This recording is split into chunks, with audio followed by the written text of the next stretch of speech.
Hi, I'm WELS President Mark Schrader. 60 years ago, when our synod began work in Africa, our missionaries faced a challenge. It was extremely difficult to build those first relationships with the African people. The cultural differences were large, and the Africans were wary of newcomers. We needed to find a way to show our Christian love and build trust.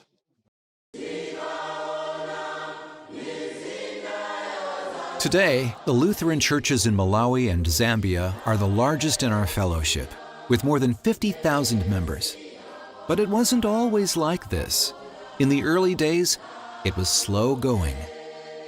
But then, God opened doors through the blessing of this, a medical team of WELS members, funded and sent by WELS World Missions, called the Central Africa Medical Mission, which began work here in 1960.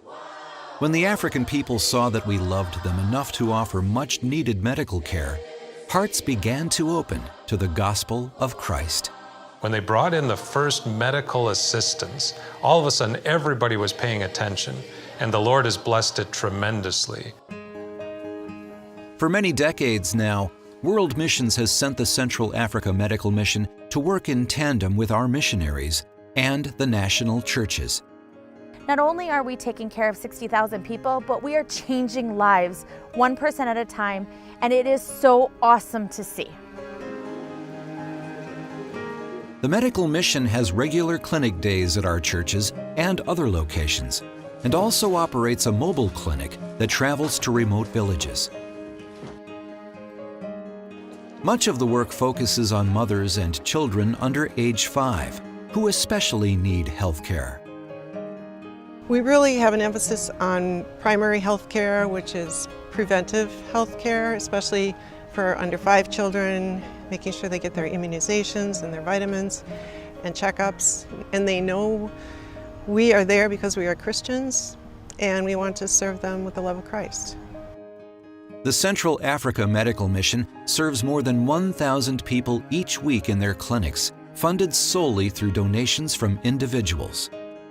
So what that means, if you run the math, is that we provide services for around $5 per patient, which is remarkable value. The medical mission now has 30 workers total, serving in Zambia and Malawi. Over time, more and more Africans have been trained as medical staff. We don't know where the Lord is going to take us, but we are excited to find out because we know there's so much more work for us to do. While we don't know our Savior's plans for the future, we do know that for 60 years, He has used this medical mission as a way to build relationships and grow His church in Africa.